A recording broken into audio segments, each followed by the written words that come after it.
ఇచ్చిన 200 యూనిట్లు ప్రతి ఇంటికి పేదవాడికి 50 లక్షల కుటుంబాలకు ఉచిత కరెంటు నేనిచ్చిన 3,10,00,000 మందికి సన్న బియ్యం నేనిచ్చిన రాజీవ్ ఆరోగ్యశ్రీ 10 లక్షలకి నేను పెంచిన 21,000 కోట్ల రూపాయలు 25 లక్షల మంది రైతుల కుటుంబాలకు రైతు రుణమాఫీ నేను చేసిన ఇయాల నేను 9,000 కోట్ల రూపాయలు 9 రోజుల్లో రైతు భరోసా ఖాతాల రైతుల్లోకి వేసి రైతు భరోసా పథకాన్ని ఆనాడు 6,500 ఉంటే ఈనాడు 9,000 కోట్లకు పెంచి రైతు భరోసా పథకాన్ని నేను అమలు చేసిన షాదీ ముబారక్ కళ్యాణ లక్ష్మి కొనసాగించిన ఏ ఒక్క పథకాన్ని కూడా చంద్రశేఖరరావు ప్రారంభించింది నేను రద్దు చేయలేదు.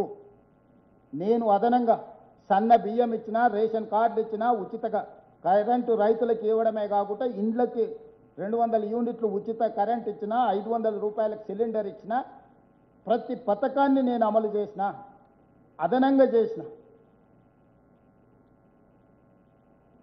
ఏండ్ల నుంచి సమాజాన్ని పట్టి పీడిస్తున్నా. ఇక్కడ చాలామంది మిత్రులు ఉండొచ్చు, వర్గీకరణ మీద ఎవడైనా ఈ దేశంలో సాహసం చేసిండా?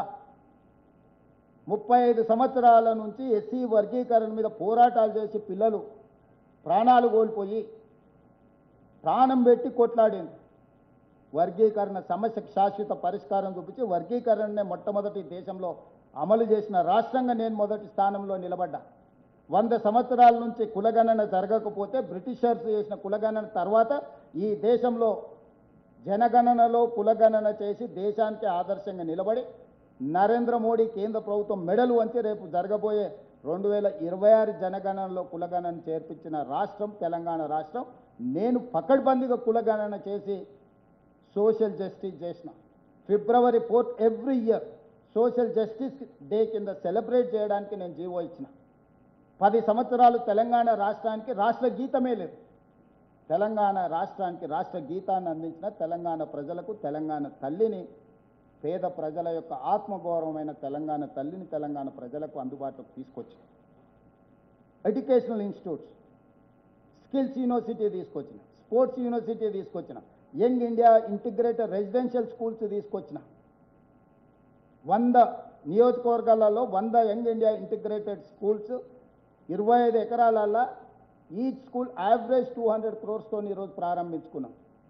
నిరంతరం ప్రజలకు సేవలు అందించే పోలీసులకు ఒక ఆత్మగౌరవం ఉండాలని యంగ్ ఇండియా పోలీస్ స్కూల్ 50 ఎకరాలలో మంచిరేవులో సివి ఆనంద్ డీజీపీ గారు ఈరోజు బాధ్యత తీసుకున్నారు. దేశంలో ఒక ఎన్డీఏ స్కూల్, ఒక సైనిక్ స్కూల్ ఎంత ప్రతిష్టాత్మకంగా ఉంటుందో పోలీస్ స్కూల్ నేను ఇవాళ పోలీసుల కోసం తీసుకొచ్చిన. ఇవాళ వదిలేసిన హాస్పిటల్స్ ఉన్నాయి, ఎర్రగడ్డ కావచ్చు, అల్వాల్ కావచ్చు, ఎల్బీ నగర్ కావచ్చు, వరంగల్ కావచ్చు, వేగంగా పూర్తి చేస్తున్నాం. రేపు 6 నెలల్లో జూన్ 2, 2026 లోపల వాటి అన్నింటిని పూర్తి చేస్తాం. 100 సంవత్సరాల తర్వాత కొత్త ఉస్మానియా హాస్పిటల్ నిర్మించుకోవడానికి ఈరోజు మనం పనులు పెట్టుకున్నాం. హైకోర్టును మనం పనులు ప్రారంభించుకున్నాం. ఇవాళ హైదరాబాద్ నగరానికి ఆనాడు తెచ్చిన కృష్ణానది జలాలు గోదావరి జలాలే.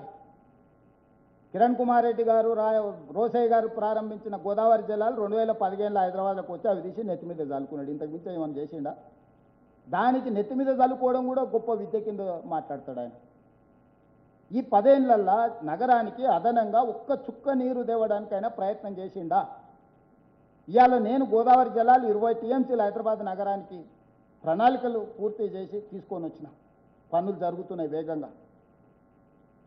విద్యుత్తు విషయంలో, తాగునీటి విషయంలో, కంపెనీల పెట్టుబడుల విషయంలో, ఐటీ రంగంలో, ఫార్మా రంగంలో, విద్యారంగంలో అంతర్జాతీయ స్థాయి ప్రమాణాలు ఉన్న విద్యా సంస్థల్ని నగరానికి తీసుకురావడానికి దాదాపుగా 3 లక్షల కోట్ల రూపాయలు పెట్టుబడులు ఈ నగరానికి మేము తీసుకొచ్చినాం.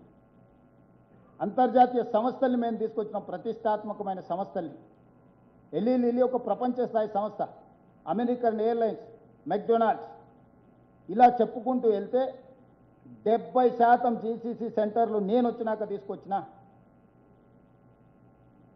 డేటా సెంటర్స్ ఈరోజు ప్రపంచంతోనే పోటీ పడేటందుకు ఈరోజు మనం చేస్తున్నాం.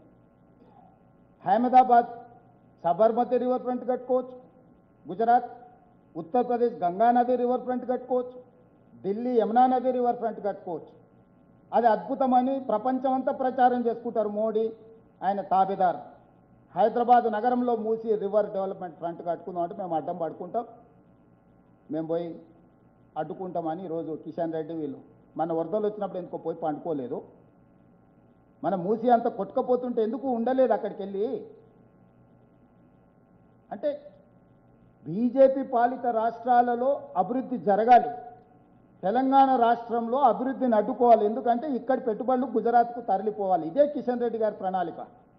గుజరాత్కు గులాంగిరి ఎందుకు చేస్తున్నాడు కిషన్ రెడ్డి గారు?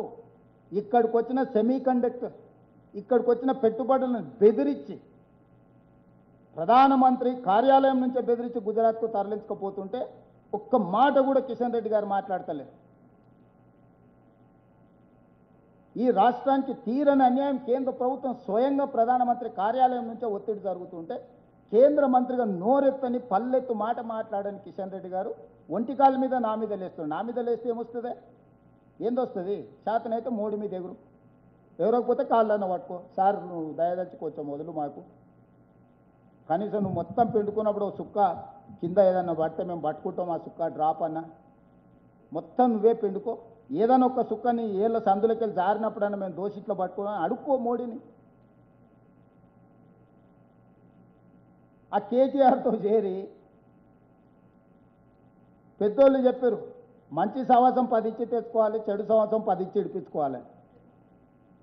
ఈ బ్యాడ్ హ్యాబిట్ వదులుకుంటలేడు కిషన్